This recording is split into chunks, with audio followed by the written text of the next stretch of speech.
الرحیم BSc اسلامیات کا ہمارا آج کا موضوع ہے انٹروڈکشن ٹو سائنسز آف حدیث، علوم حدیث کا تعارف۔ علوم حدیث اسلامی علوم کا ایک نہایت اہم شعبہ ہے جس کا مقصد حضور اکرم صلی اللہ علیہ وسلم کے اقوال، یعنی آپ صلی اللہ علیہ وسلم کی باتیں، افعال، جو کام آپ صلی اللہ علیہ وسلم نے کیے، اور تقریرات کو محفوظ کرنا، ان کی تحقیق کرنا اور ان کی درست حیثیت کو جانچنا ہے۔ قرآن مجید کے بعد حدیث اسلامی شریعت کا دوسرا بنیادی ماخذ یا سورس ہے، اس لیے اس کی حفاظت اور صحیح تفہیم کے لیے باقاعدہ علوم وجود میں آئے جنہیں علوم حدیث یا سائنسز آف حدیث کہا جاتا ہے۔ یہ وہ اصول اور طریقے ہیں جن کی مدد سے ہم نبی کریم صلی اللہ علیہ وسلم کی باتوں یعنی احادیث کو پرکھتے ہیں کہ کون سی صحیح ہے اور کون سی نہیں ہے، کیونکہ دین اسلام میں قرآن کے بعد سب سے اہم رہنمائی حدیث پاک صلی اللہ علیہ وسلم سے ملتی ہے، اس لیے اس کی حفاظت بے حد ضروری تھی۔ حدیث کی تعریف، حدیث کسے کہا جاتا ہے؟ حدیث سے مراد نبی کریم صلی اللہ علیہ وسلم کی وہ باتیں یا کام اور وہ امور ہے جنہیں آپ صلی اللہ علیہ وسلم نے پسند فرمایا یا خاموشی اختیار کی، یعنی کسی کام کو ہوتے ہوئے آپ نے دیکھا اور اس پہ کوئی نکیر یا اس کو روکا نہیں، بلکہ خاموشی اختیار کی، جسے تقریر کہا جاتا ہے، تقریرات۔ تو یہ سب حدیث میں داخل ہیں، تو یہ سب امت کے لیے رہنمائی کا ذریعہ ہے۔ علوم حدیث یا سائنسز آف حدیث کی اہمیت، اس کی امپورٹنس کیا ہے؟ تو علوم حدیث کی اہمیت اس لیے ہے کہ یہ ہمیں صحیح اور ضعیف احادیث میں فرق کرنا سکھاتے ہیں، ان میں تمیز کرنا کہ صحیح حدیث کون سی ہے اور ضعیف حدیث کون سی ہے اور موضوع کون سی ہے۔ اور اگر یہ علوم نہ ہوتے تو دین میں بہت سی من گڑت اور گڑی ہوئی باتیں بھی شامل ہو جاتی۔ تو محدثین نے بڑی محنت سے احادیث کو جمع کیا اور ان کی تحقیق کے اصول وضع کیے، اصول بنائے کہ ان کی تحقیق کیسے کی جائے۔ اس کا مقصد یہ تھا کہ تاکہ دین اپنی اصل حالت میں محفوظ رہے، اپنے اوریجنل حالت میں محفوظ رہے۔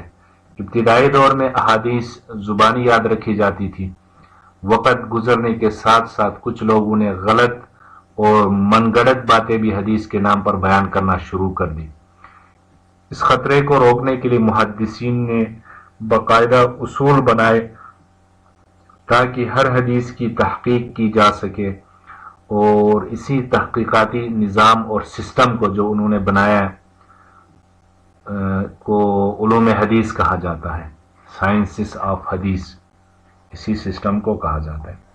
اس کی ہم ایک آسان مثال سے ہم اس کو سمجھ سکتے ہیں کہ فرض کرے کوئی شخص کہتا ہے کہ یہ بات نبی صلی اللہ علیہ وسلم نے فرمائی ہے، فلاں بات نبی پاک صلی اللہ علیہ وسلم سے منقول ہے، آپ صلی اللہ علیہ وسلم نے یہ بات کی ہے۔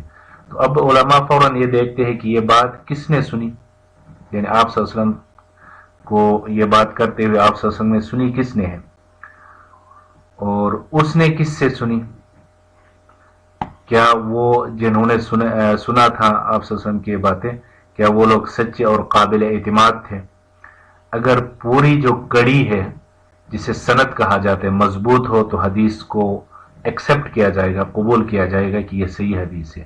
اگر نہیں، وہ سند اور وہ کڑی مضبوط نہ ہو تو اس کو رد کیا جائے گا۔ علوم حدیث کی جو بنیادی اقسام ہیں، ٹائپس ہیں، علوم حدیث کو عمومی طور پر دو بڑے حصوں میں تقسیم کیا جاتا ہے۔ پہلا حصہ ہے علم الروایہ، اس علم میں احادیث کو نقل کرنے، یاد رکھنے اور آگے پہنچانے کا طریقہ بیان کیا جاتا ہے۔ اس میں راویوں کی زنجیر، سند اور متن یعنی حدیث کا جو اصل بیان ہے دونوں شامل ہوتے ہیں علم الروایہ میں. جو راویوں کی زنجیر سند جسے جو لڑی ہے راویوں کی وہ اور متن.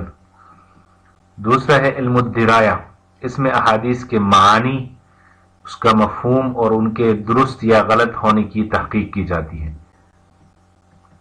اس کے ذریعے یہ معلوم کیا جاتا ہے کہ کون سی حدیث قابل قبول ہے اور کون سی نہیں ہے.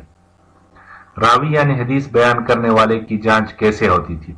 تو محدثین ہر راوی کے بارے میں تفصیل سے تحقیق کرتے تھے کہ وہ جو راوی ہے یا جو وہ بیان کرنے والا ہے کیا وہ سچا تھا، اس کی یادداشت کیسی تھی، یعنی کہیں بات وہ بولتا تو نہیں تھا، اس میں بھول کی کوئی بیماری تو نہیں تھی، اس کی یادداشت اور ذہن ٹھیک تھا، اس کا کردار کیسا تھا، کریکٹر اس کا کیسا تھا. یہاں تک کہ بعض اوقات راوی کے روز مرہ معاملات تک کا جائزہ لیا جاتا تھا کہ وہ اس کا معاشرت، روزانہ اس کا اٹھنا بیٹھنا، اس کے معاملات کیسے ہیں، تاکہ یہ یقین ہو جائے کہ وہ بندہ قابل اعتماد اور قابل بھروسہ ہے، وہ کوئی جھوٹ بیان نہیں کر سکتا. اس کے کریکٹر کو بھی ڈسکس کیا جاتا تھا، اس کے ہر پہلو سے دیکھا جاتا. سند اور متن کی اہمیت. سند یعنی جو لڑی ہے، متن جو الفاظ ہے. حدیث کی صحت جاننے کے لیے دو چیزیں بنیادی حیثیت رکھتی ہیں. نمبر ایک سند یعنی وہ سلسلہ راویان، وہ لڑی اور کڑی جن کے ذریعے حدیث ہم تک پہنچی. متن حدیث کا اصل بیان یا جو اس کے الفاظ ہیں. تو محدثین سند کے ہر راوی کی زندگی، کردار، اس کے کریکٹر اور اس کے حافظے کی صلاحیت کا جائزہ لیتے تھے تاکہ حدیث کی صحت کا فیصلہ کیا جا سکے. حدیث کی اقسام. تحقیق کے بعد حدیث کو مختلف اقسام میں تقسیم کیا جاتا ہے، جیسے کہ حدیث صحیح جس کی سند مضبوط ہو اور راوی قابل اعتماد ہو.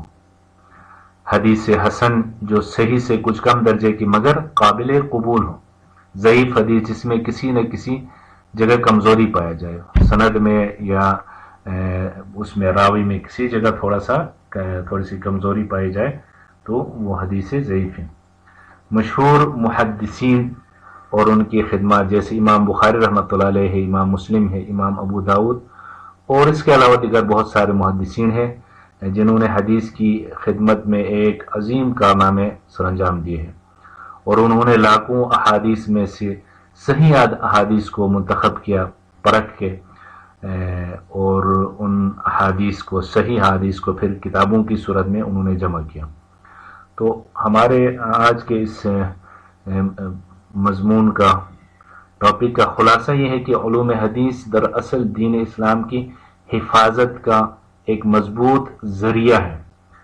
ان علوم کی بدولت ہم صحیح تعلیمات نبوی صلی اللہ علیہ وسلم تک رسائی حاصل کرتے ہیں اور دین میں تحریف سے محفوظ رہتے ہیں. ہر مسلمان کے لیے ضروری ہے کہ وہ ان علوم کی اہمیت کو سمجھے اور صحیح احادیث سے رہنمائی حاصل کرے. علوم حدیث دراصل ایک فلٹر سسٹم ہے جو ہمیں یہ یقین دلاتا ہے کہ ہم نبی کریم صلی اللہ علیہ وسلم کی اصل تعلیمات تک پہنچ رہے ہیں.